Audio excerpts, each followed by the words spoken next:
Y antes yo le decía, pues es que es estudiar, es disciplina, es hacer las cosas. Y me doy cuenta que no, que eso no funciona así.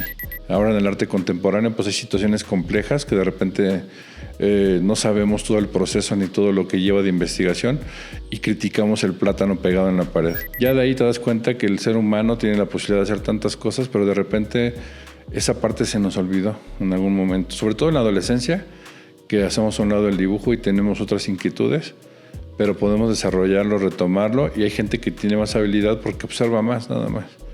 Esa es una de las diferencias, que observa más. Este episodio es presentado por Tus Recuerdos a Digital, Custer Asociados.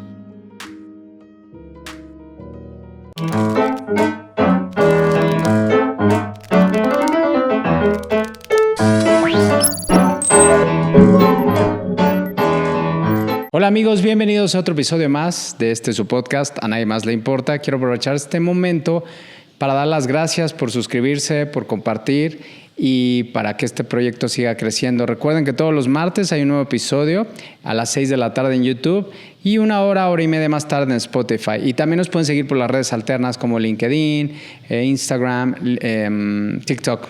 Y bueno, el día de hoy tenemos un invitado de gala que viene desde el Estado de México. Aquí lo trajo el buen Diego y John Barbón. Y bueno, vamos a ir al grano, vamos a ir desmenuzando su proceso, una historia muy interesante. Pero bueno, él es artista multidisciplinario y nos va a explicar todo su proceso a través del arte, ¿no? Y de las artes que él practica. Y bueno, quiero darle la bienvenida a Ricardo Sanabria. ¿Cómo estás, Ricardo? Muy bien, muchas gracias por la invitación. No, hombre, gracias a ti, darte la vuelta hasta acá. Muy contento de estar aquí contigo. Muy bien, pues bueno, vamos al inicio de todo. Siempre me gusta comenzar cómo eras de niño, cómo fue tu infancia y dónde ocurrió todo esto. Pues de niño la verdad me gustaba mucho los videojuegos, los deportes, etcétera. Pero más bien buscaba un lugar donde pudiera expresarme. O sea, siempre una posibilidad para poder decir lo que uno quiere, aunque seas un niño, vas encontrando como diferentes formas de decir algo. Y entonces, en esa época me acuerdo mucho de hacer siempre un espacio en la casa para poder trabajar, dibujar, sobre todo era lo que más me gustaba, los cómics, las historietas. A partir de ahí empiezo a ver las imágenes y me encanta reproducir lo que estaba viendo, ¿no? Entonces hacía un rinconcito en la casa y de repente era como planear todo, tener todos mis colores, sacar punta, ordenar tanto las cosas, que de repente ya no me daban ganas de dibujar, de que todo estaba tan ordenado. Pero bueno, era como un espacio donde yo me sentía como en contacto con algo que en ese momento no entendía, ¿no? Como no sabía que eso después iba a ser mi manera de vida, ¿no? Sino que buscaba un espacio donde ser yo, donde no ser como criticado, sino poder estar solo y tratar de expresar lo que en ese momento sentía, ¿no? ¿Y a qué edad empezó todo esto? Pues yo tengo registro de mis dibujos de manera consciente como a los 8 años. Y ahora con el tiempo, cada que me entrevistan me empiezan a preguntar de dónde comienzo. Y pues muchos artistas, muchos amigos describen que desde la infancia ya dibujaban, ¿no? Pero creo que eso todo el mundo lo hacemos. En algún momento lo dejas de hacer, pero todo el mundo dibuja porque así empiezas a conocer el mundo por medio del dibujo, de la imagen. Aparte es muy divertido, ¿no? Como yo me acuerdo que dibujaba, veías cosas que te llaman la atención y era plasmarlo. Y tratas de dibujarlo, pero eso lo haces, casi todo el mundo lo hace, ¿no? Pero va pasando el tiempo y el chiste es que lo sigas haciendo. Como a pesar de otras inquietudes, otras actividades, tú sigues dibujando, sigues inquietándote el color, sigues manifestando esto que dices de ver algo y tratar de plasmarlo, cómo te comunicas con los demás a partir de lo que plasmas. Entonces, cuando lo sigues haciendo de manera continua es cuando creo que ya lo estás haciendo de manera... algo que va a pasar ya después, ¿no? Entonces, yo creo que el origen de lo que hago ahora, cuando lo voy recapitulando, me encuentro con los juguetes, por ejemplo, ahora que estoy haciendo Art Toys, encuentro un vínculo de ese niño que no tuvo muchos juguetes, pero que aprecio mucho desde los colores, el diseño, los tenis, por ejemplo, desde esa época me gustaban. O sea, todo lo voy vinculando con esa época en la que tenía 8 o 10 años y todo a partir de ahí va teniendo relación y lo voy encontrando sentido hasta ahora, ¿no? 8 o 10 años, pasabas mucho tiempo en la tele, digo, dibujabas, pero ¿qué otras actividades tenías? ¿Tienes Pues, hermanos? Sí, tengo un hermano, 5 años menor, pero él tenía como problemas de salud a esa edad. Okay. Y no teníamos mucho juego. A lo mejor los videojuegos era lo que más nos gustaba y que compartíamos aparte con mis primos. Y la tele no tanto, más bien como las películas. Nos gustaban mucho las películas. ¿Qué películas veían? Me acuerdo mucho pues casi siempre de Disney y de cosas así. Pero justo de ahí, al ver ya después las películas en algunos libros, o sea, voy encontrando la relación del dibujo, entendiendo que son dibujos animados, cómo se hacían las películas. Y ahora son cosas que me gusta mucho, ¿no? Apreciar estas celdas de los dibujos de las películas de hace muchos años. Entonces, como que todo va teniendo sentido a partir de ahí. Y la transición a la adolescencia ya para pues enfocarte un poco más a esta profesión que ya tienes, ¿cómo fue? Pues en la adolescencia más bien empiezo a jugar básquetbol, empiezo a encontrar este deporte por otros amigos, me empieza a gustar mucho jugar y entonces me la pasaba más tiempo jugando que dibujando, empecé a dejar el dibujo a un lado. De repente hacía como ciertas prácticas de copiar de algunos jugadores de básquetbol, por ejemplo, ¿no? Ahora que hice una exposición que recopiló mucho de mi trabajo, encontré mis dibujos de hace tiempo. Entonces tengo ahí como 10 dibujos de Michael Jordan, de Shaquille O'Neal, de los jugadores que estaban en esa época en la NBA. Entonces veía mucho el básquet, jugaba básquet, me gustaba mucho el fútbol, tengo también muchos dibujos así. Deportivos tengo muchas cosas. Entonces hay mucha relación, por ejemplo, con mis primos, con mi primo que jugaba fútbol, y entonces me atraía mucho ese mundo del deporte. Pero yo nunca logré desarrollarlo a un nivel que no pasara del hobby de jugar, ¿no? De la cáscara. Sí, entonces yo más bien pues, estaba hecho para otra cosa, ¿no? Y pues ahí en la adolescencia pues vas pasando por un montón de procesos que no te das cuenta que eres valioso para otras cosas, ¿no? En lo que vas encontrándote quién eres, pues como que empiezas a defraudarte de que tú no eres igual al que puede jugar bien fútbol, al que puede jugar mejor básquet, etcétera, pero no te das cuenta que tú puedes hacer otras cosas, ¿no? Entonces dejo de practicar un poco eso del dibujo y ya después viene la prepa, por ejemplo, y ya ahí retomo un poquito el dibujo con las clases de algunas materias. Me gustaba mucho que mis apuntes tuvieran dibujos, empecé a hacer caricaturas de mis compañeros. Entonces dije, eso me gusta mucho hacerlo, pero no le daba esa importancia hasta que tenía que decidir qué estudiar. Yo no sabía que se podía estudiar artes plásticas, más bien lo pensaba como en el diseño, como en algo que tuviera con la imagen. Pero bueno, ya cuando se lo planteé a mis papás, pues me dijeron que no, que más bien tenía que pensar en una carrera que te dejara para poder vivir después, ¿no? Entonces me gustaron mucho las matemáticas. Bueno, me siguen gustando, pero me gustaron mucho las matemáticas y me decido por ingeniería en sistemas. Y también porque teníamos nuestra primera computadora en esa época, fue en el 2000, en el 99, 2000. Entonces casi nadie tenía compu, empiezo a hacer muchas cosas de diseño en la computadora y dije, pues lo de sistemas me llama la atención y luego son un buen de matemáticas, pues más. Entonces me decido por estudiar ingeniería en sistemas. ¿Y cómo fue ese proceso? Pues una cosa muy extraña, la verdad es que divertido en el sentido de mi hermano y yo empezamos a dedicarnos a obtener un ingreso por medio de arreglar computadoras. De repente les platico a los chavos que llegan ahí al taller o a mi estudio y les decía que hackeábamos correos electrónicos. Entonces había gente importante, incluso políticos llegaron 2 veces a pedirnos que le ayudáramos con contraseñas de correos electrónicos. Entonces era padre estar jugando a eso, a arreglar computadoras y generábamos recursos a partir de eso.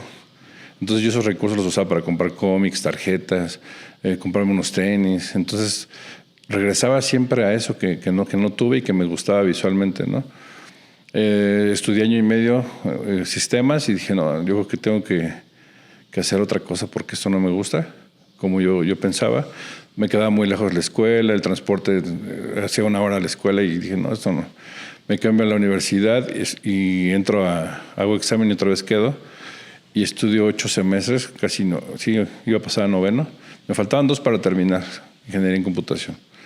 Pero me gustaba mucho porque ahí jugaba básquet, entonces me aventé muchos exámenes de la carrera sin sin entrar, nada más pidiendo chance a los maestros y con los libros, ¿no? Entonces era complejo, pero al mismo tiempo me divertía.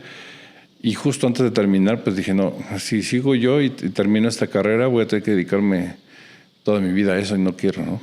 Voy a hacer lo que me gusta. Y un día, justo por el deporte, ahí cerca de la Bombonera había una escuela de pintura. Y un día que fuimos a un partido de la América, me acuerdo, nos dejó el camión muy cerca del estadio y vi esa escuela y dije, yo quiero saber de qué se trata eso. Entonces pasé a pedir informes, pasé como 3 veces de que me animaba, no me animaba, otra vez a ver que me den 3 informes. Había varios maestros y me tocaba que me explicaran de qué se trataba lo que enseñaban ahí. Hasta que un día me animé y dejé la carrera y estaba dando clases ya en una preparatoria de álgebra, cálculo, ¿qué otra clase daba? Innovación y desarrollo tecnológico, varias clases afines a la ingeniería. Dejé el trabajo, dejé la carrera y decido hacer examen de admisión en Bellas Artes. Entonces estuve un año en la escuela en la escuelita ahí por la Bombonera. Es una escuela española donde nadie había acabado el programa hasta que yo lo hice. Entonces me dijeron, pues tienes muchas habilidades, estaría bien que fueras a España a seguirlo, ¿no?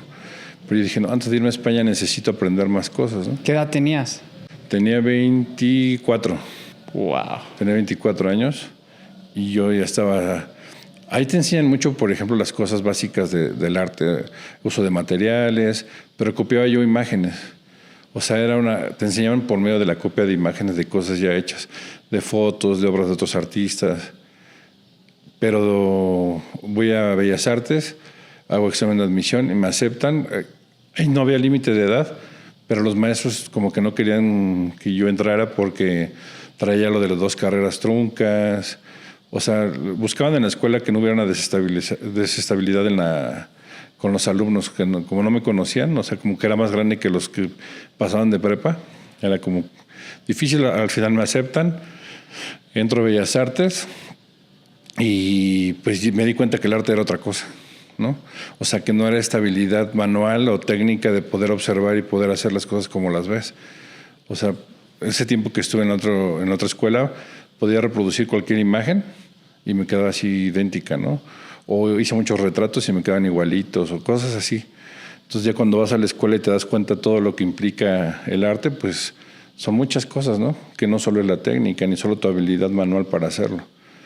Y ahí empieza lo difícil, ¿no? Yo me doy cuenta ahora, te digo, mucha gente joven me acerca y me pregunta, y antes yo les decía, pues es que es estudiar, es disciplina, es hacer las cosas, y me doy cuenta que no, que eso no funciona así. O sea, eso es parte, pero el camino se va haciendo cada vez más difícil. Entre más avanzas, entre más logros tienes, entre más te vas posicionando, entre más propuesta de tu trabajo tienes, se vuelve más complicado todo. Cuando yo pensé que era al revés, ¿no? Que era más fácil. Tal vez ahora lo disfruto un poco menos, pero entiendo en el momento en el que estoy pasando, ¿no? Entonces realmente fue ¿qué será tu segundo punto de inflexión aquí en tu proceso? Cuando ya entras a la Escuela de Bellas Artes y se te abre este espectro, ¿no? Con un rango de aquí a acá. Entras con ciertas... pues no, sí, o sea, yo creo que hasta en el ego influye de que tú tienes ciertas habilidades, mucha gente reconocía lo que estaba haciendo, y llego y un maestro me dice, nos ponen ejercicios para hacer un grabado, que no sabía ni que era un grabado, y me dice, es que tus imágenes parecen como logotipo del metro, ¿no? Y dije, órale. Y entonces ese maestro fue muy duro siempre conmigo desde que lo conocí. Pero en vez de que yo me apartara o que yo me enojara con él por algo, me di cuenta que me puede enseñar muchas cosas, ¿no? Dije, bueno, si parece eso, entonces dígame cómo debe ser, ¿no? Entonces insistí mucho con él siempre en preguntarle. Él mismo me contaba, porque falleció hace poco, me contaba de que ya lo hartaba de tantas preguntas, ¿no? Pero dices que ninguna persona, ninguno de mis alumnos en 40 años me ha preguntado tantas cosas, ¿no?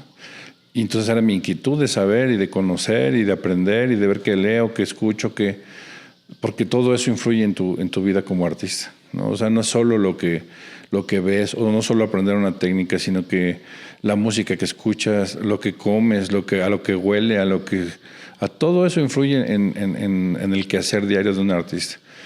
Qué bueno que tocas ese tema. ¿Cómo es el proceso de un creador? O sea, nos estabas describiendo eso y lo fuiste encontrando, me imagino, en la carrera y ahorita hasta el día de hoy. Pero ¿cómo ha sido ese andar en ese, pues como encontrando, ¿no?, tu proceso específico? Me imagino que cada artista tiene como cierto método, ¿no?, por llamarlo así. De repente, como estás en la escuela, vas siguiendo como una receta, ¿no? A, B, C, D, ¿no? Vas todos vamos ahí. Bueno, los que quieren echarle ganas vas. Y después te das cuenta que esto es algo tan personal que lo vives de una forma diferente. Hasta que sales de la escuela y te vas enfrentando a ciertas cosas. Y en mi caso, te digo, o sea, el ir haciendo cosas ha permitido que yo en las entrevistas cuente de alguna forma lo que vivo, mis procesos creativos, etcétera, y trato de ser lo más honesto. Entonces, en ese sentido te puedo decir que he encontrado cosas que son muy extrañas, ¿no? O sea, bueno, a lo mejor para muchos son comunes, pero para mí son extrañas porque no las relacionaba con la pintura. Por ejemplo, para mí los sabores son muy importantes, ¿no? O sea, de niño siempre fui gordito hasta la fecha y esa era motivo de burla, de que te estén jugando contigo, las bromas, todo eso, y me hace sentir mal, ¿no? Pero llega un momento donde dices, pues no, esa es como la parte padre que yo tengo. Yo me puedo relacionar a partir de eso, ¿no? El poder caerle bien a la gente, el poder entablar una relación. Y después la comida para mí se vuelve muy importante. O sea, los sabores, por ejemplo, en mí, cuando yo no sé qué hacer frente a un bastidor o frente a una tela o frente a lo que sea, me di cuenta que el sabor generaba algo que me hacía que me empezara a concentrar. Entonces encontré, por ejemplo, el agua mineral y las gomitas de mango con chile. Me gusta tomar el agua hasta que te sale la lagrimita. Entonces eso hace algo, que pase algo en mi cabeza que me permite abordar el bastidor, a trabajar. Mi proceso es muy, te digo, es raro, pero eso de los sabores, la música, trato de tener la música que en ese momento me hace sentir algo. Los aromas también, de repente pongo ahí algunas esencias. Entonces ya cuando yo sé que eso ya está, puedo trabajar a gusto, ¿no? Y no pasa siempre a la misma hora, no pasa en los mismos días. Yo voy generando todo, pero hay ocasiones en las que surgen situaciones donde ya no puedo seguir, ¿no? Pero más o menos he encontrado que cuando como ciertas cosas, cuando huele a algo, cuando viví algo, cuando regreso de un viaje, regreso muy motivado a trabajar, por ejemplo. Entonces todo eso va cambiando y voy encontrándole sentido a mi trabajo. En la escuela, por ejemplo, en esas materias teóricas, te dicen que se llama detonante, ¿no? ¿Qué es un detonante? Eso que pasa para que tú puedas generar un objeto artístico. O sea, que en ti pasa algo para poderlo generar. Ahora en el arte contemporáneo pues hay situaciones complejas que de repente no sabemos todo el proceso ni todo lo que lleva de investigación y criticamos el plátano pegado en la pared. Pues sí, pero eso es un proceso, es algo, eso terminó por un proceso más complejo, intelectual, artístico, y por eso ahora vemos un plátano pegado, ¿no? Entonces, unos pintan, otros hacemos escultura, otros hacemos grabado. En mi caso, tengo muchas ganas depende de lo que me pase, es la herramienta que utilizo. O sea, ya contándote un poco sobre el proceso, una vez que vi algo que me gustó o que asimilé a una situación familiar, un recuerdo, por ejemplo, depende de cómo me siente ese día, recurro a ciertas técnicas. En Bellas Artes me especialicé en grabado, en gráfica, donde ves todas estas técnicas de serigrafía, litografía, grabado en madera, en metal. Y me gustaba mucho porque en la pintura o los dibujos que yo hacía y alguien los quería que se los vendiera, pues me desprendía totalmente del objeto y no lo volví a ver. Y en el grabado tú sacas una edición que pueden ser los que tú decidas, a partir de 2 hasta 100, por ejemplo, ¿no? Cuando me deshago de la imagen siempre me podía quedar con uno. Entonces eso me gusta mucho de la gráfica. Termino por especializarme en gráfica y a partir de ahí pues empiezo a moverme a muchos lugares, a muchos estados me empiezan a invitar porque investigo y desarrollo una técnica litográfica nueva. Entonces me empiezan a invitar de muchos talleres. Justo la semana que viene voy a Durango otra vez y doy clases a partir del 2000, que será como 10 al 2018. Muchos cursos de gráfica, muchos talleres, por muchos talleres importantes del país anduve dando vueltas. Y en el 2018 decido que solo quiero vivir de mi producción, de mi obra.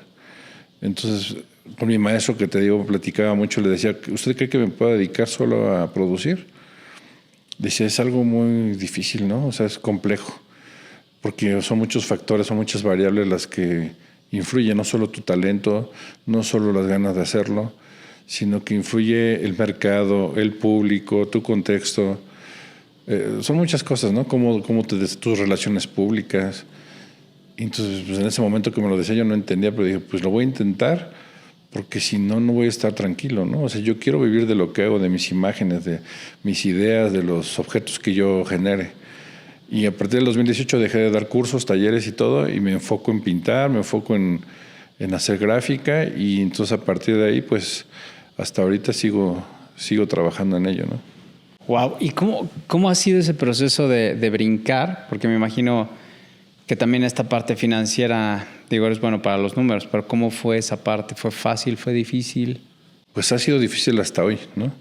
La parte financiera es compleja, primero porque en la escuela conozco a la cual es mi esposa, tenemos 3 hijas, estando en la escuela tuvimos 2 y una después, entonces eso implica ya, pues las niñas no piden un papá artista, ¿no? Entonces eso se vuelve súper difícil. Pero dije, a pesar de eso tengo que seguir, ¿no? O sea, ya son muchas pruebas y muchas cosas. Y ahora pues hay 2 posibilidades. Una, que me enfoque en hacer otra cosa para poder generar recursos. O la otra es que las niñas me sirvan de motivación para poder echarle todas las ganas y sacar como sea las cosas, ¿no? Cuando nace la primera empiezo a hacer retratos otra vez. Y entonces ya empiezo a ofrecer, pues hacen retratos, etcétera. Y pues hice un montón. Y me acuerdo que mi esposa me decía, es que quedaste que son para mañana. Y hace 15 días te dieron dinero, ¿no? Y yo, ay, sí es cierto. Entonces los hacía casi siempre de un día para otro como hasta ahora. Mis procesos son así, no puedo ser tan ordenado o tan rígido de poder hacer algo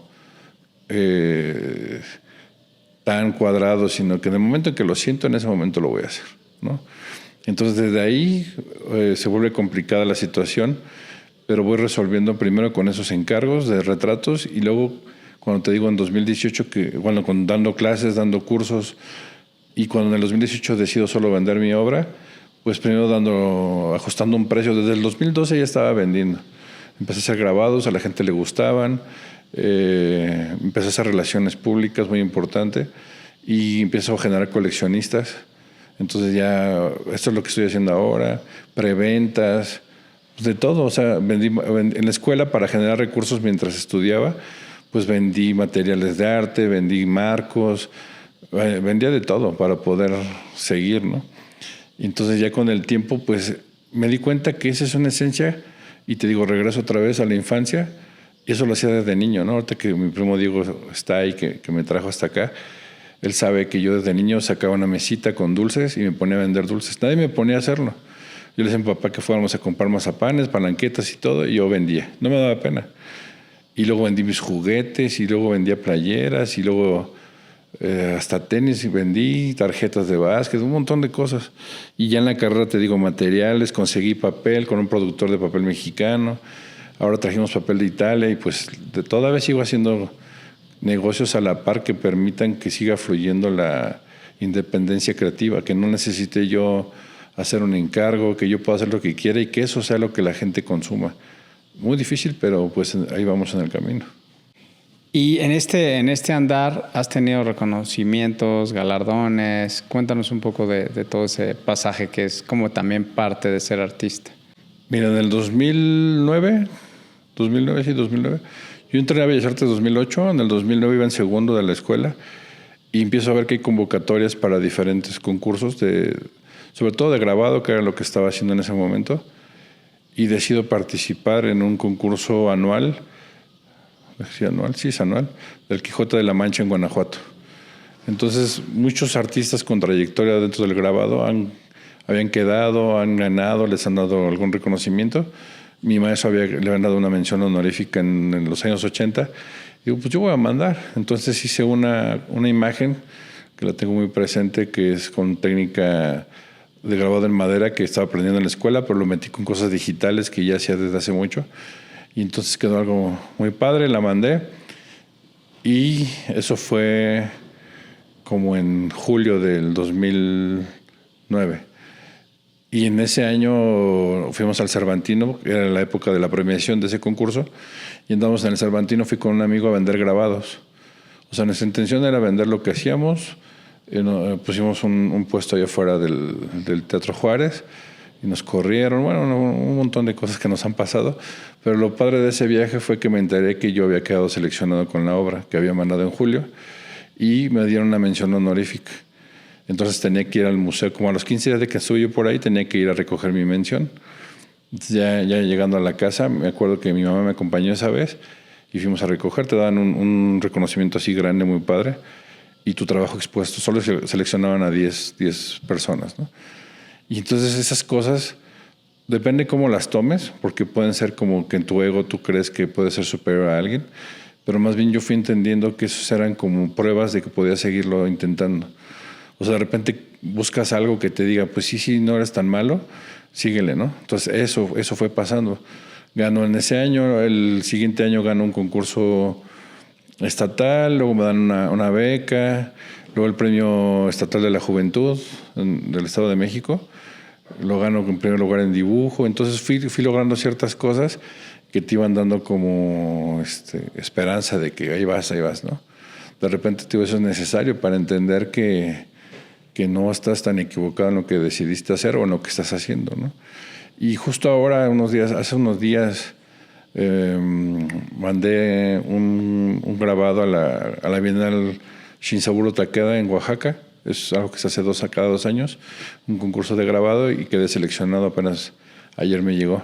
Y a pesar de que ya he quedado, esta es la 3ª vez consecutiva, pues me sigue dando mucho gusto, me siguen dando muchas ganas de hacer más cosas, porque son reconocimientos, como te digo, a tu trabajo. De repente la venta anda un poco floja, etcétera, y andas pensando qué hacer, y estas cosas llegan en los momentos exactos, ¿no? Esa es una, y me seleccionan ahora para una subasta en el Museo Soumaya.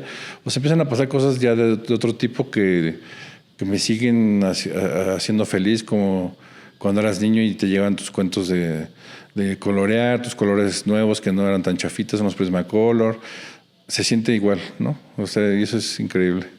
Oye, Ricardo, y en esta parte de ser artista en México, me imagino que tienes contacto con otros artistas, ¿no? Como tú, ¿no? Sí, con mucha gente. Pusimos mi esposa y yo un taller en el 2010 de grabado. O sea, estábamos en la especialidad y necesitas una prensa para poderte dedicar al grabado, ¿no? Entonces tuvimos nuestra primera prensa y decidimos hacer nuestra obra y además invitar a los maestros locales, ¿no? de Bellas Artes, y les empezamos a hacer obra a los maestros. Entonces yo les decía que no quería cobrarles, sino quedarme con la mitad de la edición, que se llaman coediciones. Entonces te quedas la mitad, el artista solo trabaja las placas y tú te encargas del proceso técnico y de poner todos los materiales. Entonces ese taller cumple ya 15 años, ahora en 2025, y hasta la fecha ya trabajamos con artistas de talla nacional e internacional, y esto ha permitido que tengamos, aparte de una entrada más estable económica, pues todo lo que implica platicar con otros creativos, con otro tipo de maestros que han vivido lo mismo que tú, pero ya hace más años, o que han estado haciendo otras cosas. Y eso me ha ayudado muchísimo. O sea, tengo muchos amigos en todo el país, maestros de gran trayectoria que hemos platicado y que ahora colaboramos juntos, y aparte de hacer su trabajo en la obra, en lo personal, ¿no? ¿En qué momento se encuentra México con respecto al arte? Pues yo creo que México siempre ha sido muy importante. En la gráfica, por ejemplo, México es una referencia enorme con todos los antecedentes que tenemos.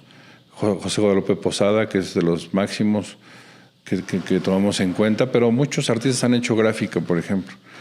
Cuando sales de México y en otro país reconocen mucho la calidad del grabado mexicano, ¿no? De repente te digo, aquí en México ha sido complejo decirle a la gente que eso es valioso. No quieren papel, quieren un bastidor de tela pintado. Pero la gráfica es de las cosas más importantes porque le llega a muchas personas, hace que el arte se vuelva pues más plural, que mucha gente lo pueda tener.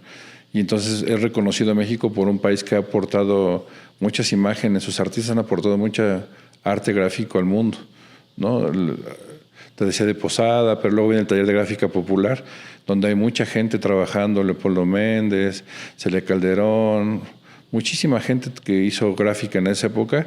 Después, en el movimiento del 68, ellos organizan imágenes para protestar, la fuerza que tiene el generar una imagen impresa.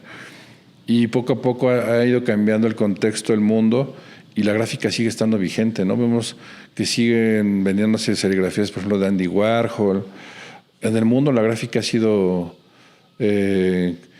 para muchas cosas importantes, no solo para coleccionarlas, sino, te decía, en la protesta, en la publicidad. Y México, pues en la gráfica sigue siendo potencia y tiene grandes artistas en la pintura, el movimiento muralista. Entonces, en la historia nos ha dejado ver que en México se han hecho grandes cosas y que en el arte contemporáneo pues nada más tenemos a uno de los coleccionistas más importantes de arte como Eugenio López con el Museo Jumex. Y pues te das cuenta que México está lleno de...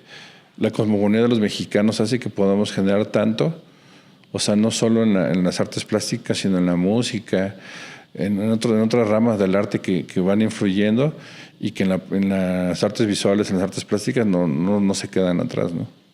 Oye, ¿y cómo ves el contexto en el futuro cercano con la era digital ya presente cotidianamente con respecto a tu proceso que nos acabas de compartir cuando eras más joven, niño, y ahorita con toda esta parte de la inteligencia artificial? ¿Crees que vaya a haber algún cambio radical? Pues yo creo que lo que está pasando igual en el tiempo, en la historia, ya se había dado de otro tipo, ¿no? O sea, siguen surgiendo herramientas. La inteligencia artificial a mí se me hace una herramienta muy padre que complementa lo que tú quieres, agiliza procesos, te permite ver cosas que de otra manera tardaría mucho tiempo imaginártelas. Ahora que estoy haciendo, en este año empiezo a hacer, el año pasado empecé a hacer Artoy, y el Artoy implica otra cosa, es otro lenguaje. Yo cada que me meto en un proceso me meto mucho a estudiar, compré libros, tomé cursos, me puse a ver cómo funcionaba una impresora. O sea, me gusta mucho ser responsable de lo que quiero hacer. Entonces, ahora que estoy en el mundo de los toys, me están invitando, por ejemplo, a Inglaterra el próximo año a presentar un toy que tengo ahí, un equipo de fútbol, ahora la colaboración con John. Todas estas cosas surgen a partir del juguete. Pero este juguete no está hecho como esos antiguos diseños de los juguetes, tanto comerciales como de manera artesanal, sino que ya implica el uso de la inteligencia artificial, de lo digital, de la impresora. Yo siempre me he sentido no tan hábil modelando tridimensionalmente, pero la impresora me ayuda mucho a entender los volúmenes, las formas ya resueltas, y eso me permite que ahora pueda generar objetos 3D. Empecé haciendo el toy de 15 centímetros, se llama El Rey que no murió, y ahora eso ha evolucionado a otros personajes, y este mismo rey ahora lo vamos a tener de 1,50 m, una cosa más grande, porque me gustaría que la gente lo vea como igual, ya no tenerlo en su mano, sino verlo como alguien más en el espacio, intervenir en un espacio público con las figuras. Entonces se empieza a conjuntar todo: la inteligencia artificial, la tecnología, lo 3D, el discurso que tú traes y cómo lo trasladas al contexto, al espacio público. Ok. ¿Y crees que esta parte de hacerlo de manera manual, el dibujo, tiene que seguir siendo importante y después pasar a lo digital? ¿O ya directo a tabletas y cosas así? Me refiero a todo este proceso que tú viviste y que yo siento que sí es importante, porque aparte tiene que ver con la psicomotricidad, con un rollo cognitivo, como que es complicado que se haga a un lado, ¿no? Pues yo creo que esas bases no deben de perderse, o sea, es la esencia de lo que hacemos. Pero fíjate, con el tiempo me he dado cuenta, cuando le comparto a algunos compañeros sobre algún curso, que apenas di uno, ya tiene mucho que no daba, te decía, apenas regresé a dar talleres, de repente tenemos muchos prejuicios sobre el arte, sobre cómo dibujar. O sea, si yo te dijera, vamos a dibujar algo, siempre dicen, es que yo no dibujo ni una bola, nada. Te dicen cosas muy raras. Es terrible. ¿No? Sí, soy malísimo dibujando. Y tal vez no, tal vez tú dibujes de otra forma. O sea, el dibujo no implica hacer una mancha con un objeto. Una de las cosas que yo me acuerdo de niño me encantaba ver era Art Attack. Y no sé si se acuerden, pero iban pasando las cosas de Art Attack y de repente un tipo empezaba con cuerdas, con vasos, con sillas a hacer algo, y después se alejaba la toma y ya lo veías desde arriba y era un dibujo de algo y que lograba cosas increíbles. Entonces te das cuenta que no utilizó nada, que manchara ni un lápiz ni nada y estaba dibujando. Cuando empiezas a hablarle así a la gente, se da cuenta que sí puede dibujar. Si yo te digo, ¿cómo llego aquí a tu estudio? Tú me vas a decir cómo llegar desde Toluca, ¿no? Que no es en Juriquilla, pero me vas a decir cómo llegar. Y a lo mejor te pido que me hagas un croquis, me lo vas a dibujar. Sí. La carretera, esta calle, aquí hay un Costco, das 2 vueltas y dibujas de alguna forma. No es un dibujo a lo mejor como el de Miguel Ángel, pero estás dibujando. Entonces tenemos esas posibilidades de dibujo, todos diferentes. Cuando sacas una fotografía, utilizas muchos recursos del dibujo. Luz, sombra, textura, perspectiva, composición. Son conceptos básicos de las artes plásticas del dibujo y que los ves ahora dibujando, pero con tu cámara fotográfica, con tu cámara de video, con tu impresión 3D necesitas tener cierta idea de cómo van las cosas. Cuando tú te expresas te das cuenta que estás usando términos que son propios del dibujo tradicional. Entonces, yo creo que está más vigente que nunca estos conceptos, pero de repente los asimilamos, los hacemos tan comunes que ya no te das cuenta. Ahora con mis alumnos que dicen, no, yo no dibujo. Vamos a que dibujes, ¿no? Vamos a recordar qué es dibujar. Entonces, cuando tú haces un collage, por ejemplo, tú no tienes que dibujar precisamente con un lápiz, pero sí, como diseñador, sabes de tipografía, sabes de espacios, de composición, ritmos. Vamos a jugar con eso. Vamos a romper papel, vamos a organizar una obra. Estás dibujando, pero de otra forma. Cuando un director técnico está dirigiendo un equipo de fútbol, en su tablita está dibujando. Tú te vas a mover así, tú así. Y si tú ves, sin que escuches nada, estás viendo flechitas, tachecitos, está dibujando. No como quisiéramos, no es un dibujo artístico, pero tiene las posibilidades de hacerlo. Entonces, ya de ahí te das cuenta que el ser humano tiene la posibilidad de hacer tantas cosas, pero de repente esa parte se nos olvidó en algún momento. Sobre todo en la adolescencia, que hacemos a un lado el dibujo y tenemos otras inquietudes, pero podemos desarrollarlo, retomarlo, y hay gente que tiene más habilidad porque observa más, nada más. Esa es una de las diferencias, que observa más. Oye, y ahorita, hoy en día, ¿qué está haciendo Ricardo Sanabria? Después de una exposición que tuve importante, he estado muy detenido con mi producción de pintura. Yo trabajo mucho todos los días, pero he estado más leyendo, estudiando. Te decía ahora de los art toys, es algo que me ha gustado mucho. He encontrado que le puedo dar una resignificación a lo que hago, cargar a estos personajes ahora tridimensionales con muchas cosas de las que a mí me inquietan. Y además estoy pintando una nueva serie. Hay posibilidades de hacer un nuevo libro para mi producción, pero quiero que sea basado en esta nueva exposición. La serie se llama Éxodo y habla un poco de esto que está pasando en el mundo, de cómo la gente se está moviendo de un lugar a otro, cómo dejan todo para irse a vivir a otro lado o dejan lo poco que tienen con la esperanza de que haya algo mejor. Y entonces en ese sentido empiezo la serie de Éxodo, que ahorita va en la primera fase, que es una cuestión más abstracta, que habla más como del paisaje, del lugar donde vas caminando, etcétera. Y poco a poco van a ir surgiendo personajes de los que trabajo que cuentan las historias del movimiento, del recorrido de la gente, del cambio de vida, de este nuevo éxodo que estamos viviendo, no solo de los migrantes, sino de muchas cosas, ¿no? que están pasando en nuestro mundo, en nuestro contexto. Esa es la parte de pintura. En la gráfica también estoy trabajando diferentes series. Más bien ahí sí tienen que ver más con las cuestiones técnicas.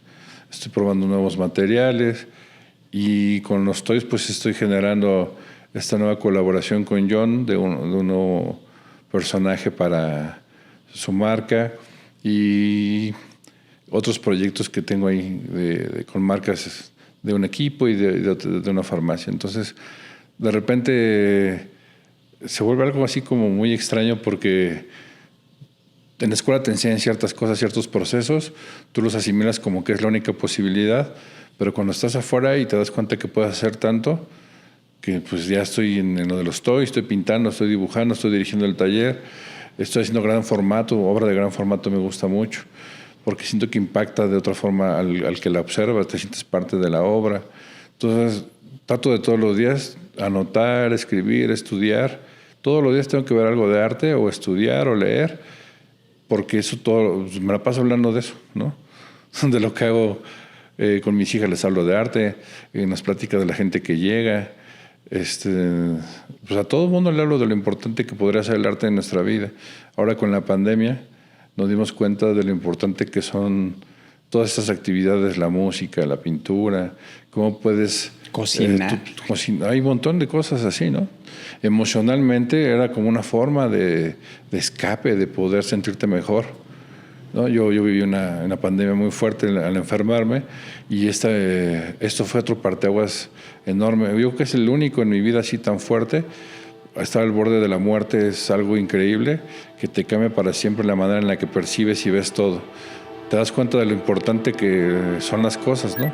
Te decía de lo importante que son cosas que se nos han olvidado, ¿no? Las cosas esenciales del convivir con tu familia, del tiempo, lo importante que es el tiempo. Entonces, pues bueno, hay cosas que van cambiando, que van marcando nuestra vida y de ahí van surgiendo nuevas ideas para los procesos y para lo que ahora estoy haciendo. Y parece que ya se nos olvidó la pandemia, ¿no? Parece que como si no hubiera pasado, si ¿no? hubiera Ya regresamos pasado. otra vez. Y, por ejemplo, eso me gustaría que me platicaras tu punto de vista. Pues en este recorrido, en este proceso desde niño hasta ahora, ¿cómo ves el mundo? ¿Hacia dónde va? ¿Y cómo te ves tú en él los próximos 30 años? Pues yo quisiera decirte algo positivo, pero hay varias cosas que me han inquietado en el tiempo. La segunda ley de la termodinámica dice que hay un factor que se llama entropía y entalpía, y es que todos los sistemas van de estar bien a irse descomponiendo. Entonces yo creo que esto va cada vez peor, en la medida en la que cómo consumimos las cosas, cómo le quitamos el valor a algo tan preciado como es la familia, las relaciones familiares. Entonces, mi trabajo habla mucho de la familia. Tengo muchas series que son familiares y que hablan de cómo veía yo a la familia. O sea, de repente hay como muchos monstruos y es que yo los percibí así, ¿no? Al tío tal, a la prima no sé quién, al chismoso, al que contaba, al que... Entonces, mi trabajo habla mucho de eso y le doy mucha importancia a la familia, a los valores que hay dentro de la familia. Hablo mucho con mis hijas que son pequeñas de estas cosas, ¿no? De la empatía por el prójimo. Ya, o sea, no tanto el egoísmo de hacer tus cosas, sino de qué manera haces tú algo bien que lo puedas compartir con alguien más, ¿no? ¿De qué sirve que yo pueda ser artista si solo me sirve para mi ego, para decir que soy el mejor en algo, sino cómo lo puedo compartir con alguien? Entonces yo creo que es muy complicado, el mundo se ve difícil, lo que está pasando. Te decía, no solo son los gobernantes, es la misma gente que no hacemos caso de muchas cosas, el cambio climático, lo que está pasando ahora con eso de que se inunda todo, pues sí, pero tirabas basura y tapaste las coladeras y ahora le echas la culpa al gobierno, ¿no? Pero tú cuando tiraste la basura no pensaste en eso, en el consumo de cosas. Entonces yo creo que tenemos que empezar por hacer bien lo que nos toca y compartirlo. Decidí dar clases ahora otra vez porque creo que tengo muchas cosas que enseñar y entonces se pierde eso. O sea, te das cuenta que son tanto los malos maestros y tanto la gente que no quiere enseñar, que cuando hay algo, me decía mi esposa, enséñalo, tienes mucho que decir. ¿Por qué no haces un podcast como de arte? ¿Por qué no haces reels que estén hablando del proceso? Le digo, pues sí, lo voy a intentar.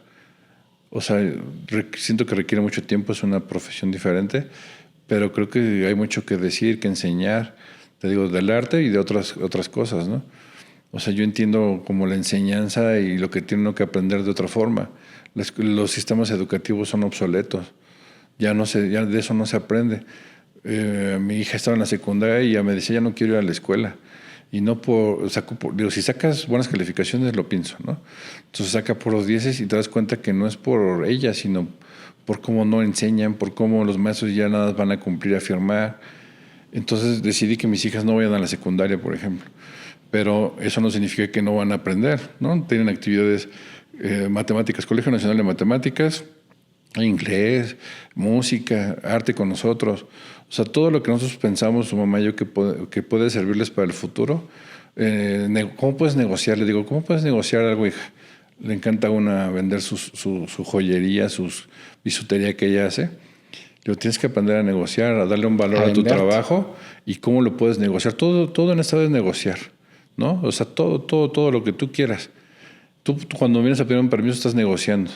Yo tengo que entender que lo que tú vas a hacer es algo bueno para ti y yo por eso te voy a dar permiso de algo. Entonces, en la manera en cómo puedes negociar, te puedes comunicar de otra forma con la gente, te permite ayudar a los demás, a tus compañeritos, a mucha gente, ¿no? Y entonces eso creo que es importante, cuando tú puedes enseñarle a los demás que no solo el arte, sino que los valores y la empatía y el pensar en los demás en el tiempo del otro, hace que tú puedas mejorar y que los demás también fluyan de otra forma.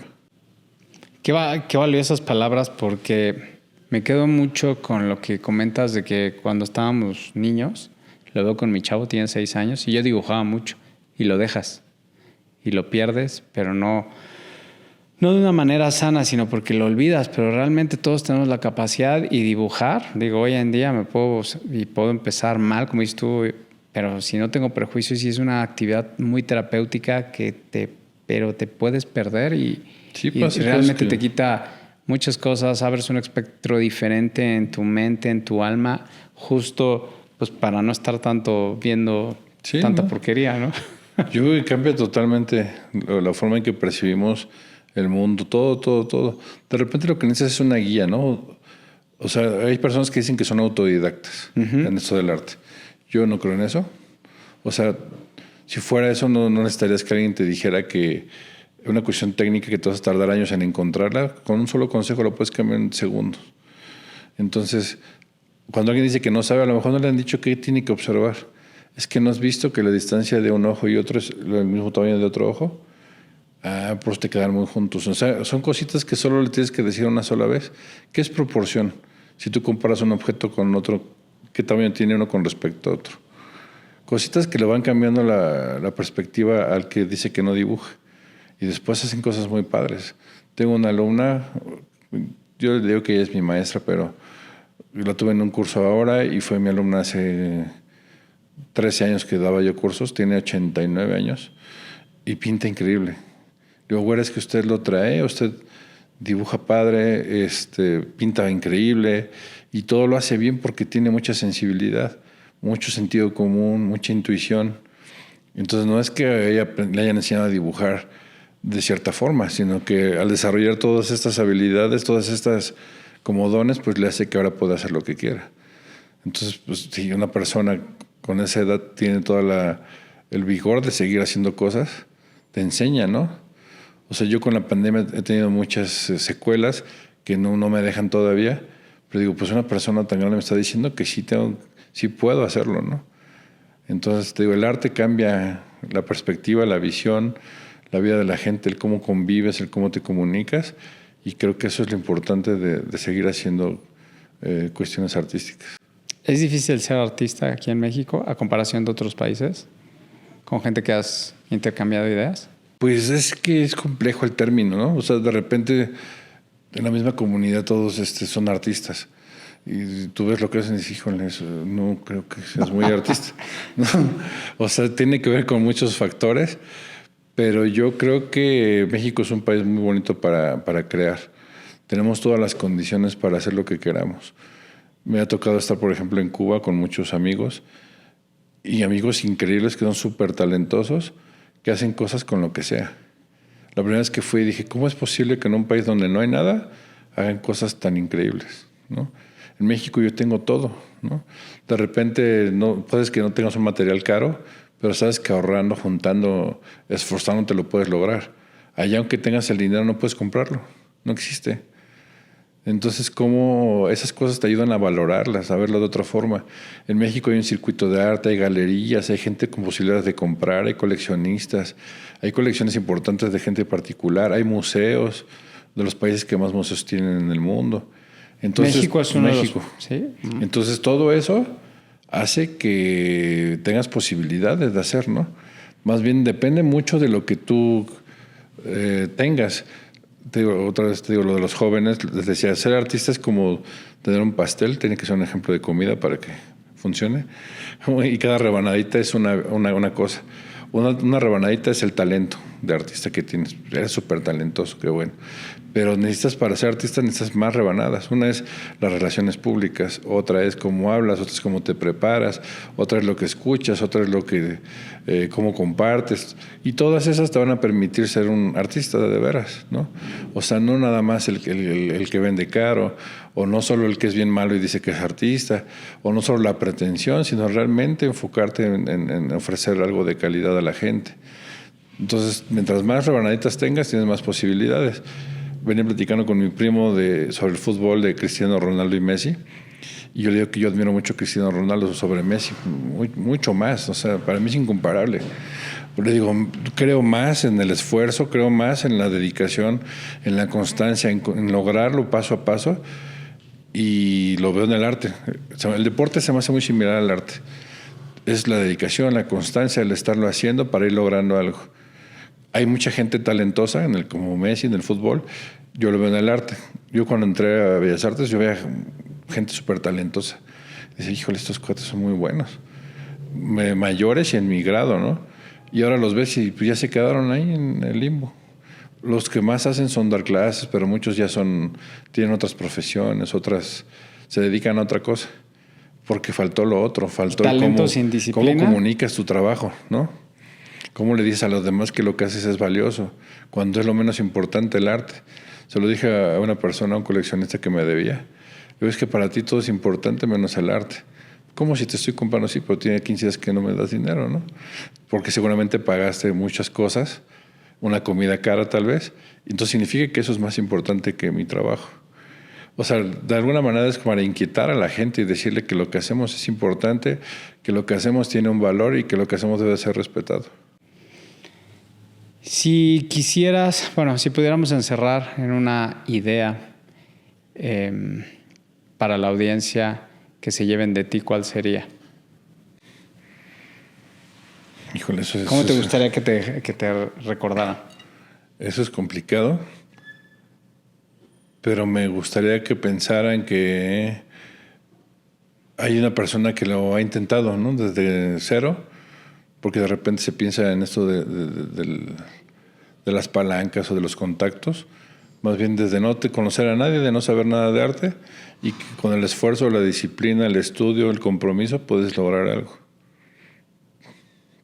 ¿Y dónde pueden ver tu obra? Pues ahorita en Instagram es el medio donde más subo cosas, procesos, videos. Ricardo Sanabria M, estoy así en Instagram. En Facebook hay ciertas cosas, también Ricardo Sanabria. Estamos ahorita desarrollando mi página web para, si no estás ahí en internet es como si no existieras, pero entonces por eso lo estamos haciendo. Y pues son los medios sobre todo, y en el taller, mi estudio directamente, ahí en Toluca estamos abiertos a recibir a la gente, platicarles de los procesos. Cuando ya ven todo lo que implica hacer un grabado, te digo del grabado porque es lo que menos valoran. Yo tengo mi equipo de trabajo, 2 maestros impresores, que en el día, de repente, en una jornada laboral de 10 de la mañana a 6 de la tarde, solo hacen 2 o 3 impresiones.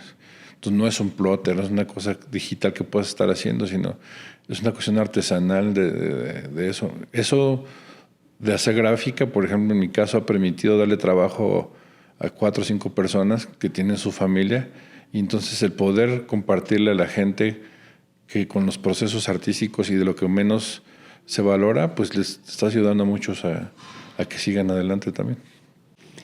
Pues Ricardo, te doy las gracias porque una vez más confirmo lo valioso que es que las personas sigan su instinto, su pasión, y como le dice el nombre del podcast, a nadie más le importaba más que a ti, ¿no? Cómo nos platicas que eras bueno para los números, comienzas a estudiar una carrera que no tiene nada que ver y años después estás abriendo pues un nuevo panorama para toda esta arte multidisciplinaria que cual ejerces, y sobre todo que estás compartiendo conocimiento con las nuevas generaciones, y lo importante que son los procesos, ¿no?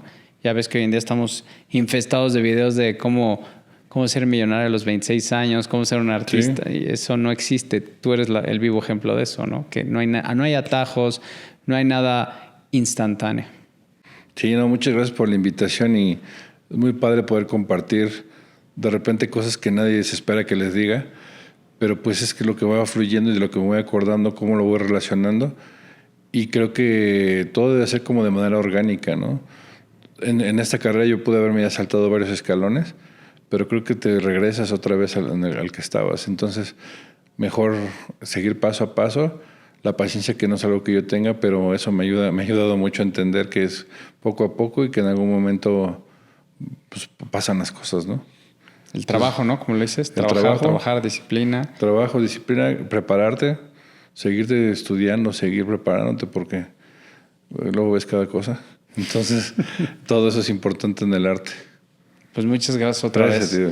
Y gracias a ustedes por seguir suscribiéndose, compartiendo. Recuerden que todos los martes hay un nuevo episodio a las 6 de la tarde.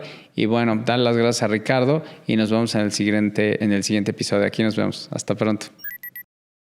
Ahora, en México, la falta de regulación en las franquicias también hace que esto sea un negocio de engaño en muchos sentidos. Era diferente que nos hubiera agarrado la pandemia diciendo, mira, te fue muy bien y tienes 10 inmuebles que rentas de a pesito, pues entonces tienes 10 pesitos. Si yo quiero tener un precio competitivo en el restaurante, para estar al precio de los informales en la calle, no puedo.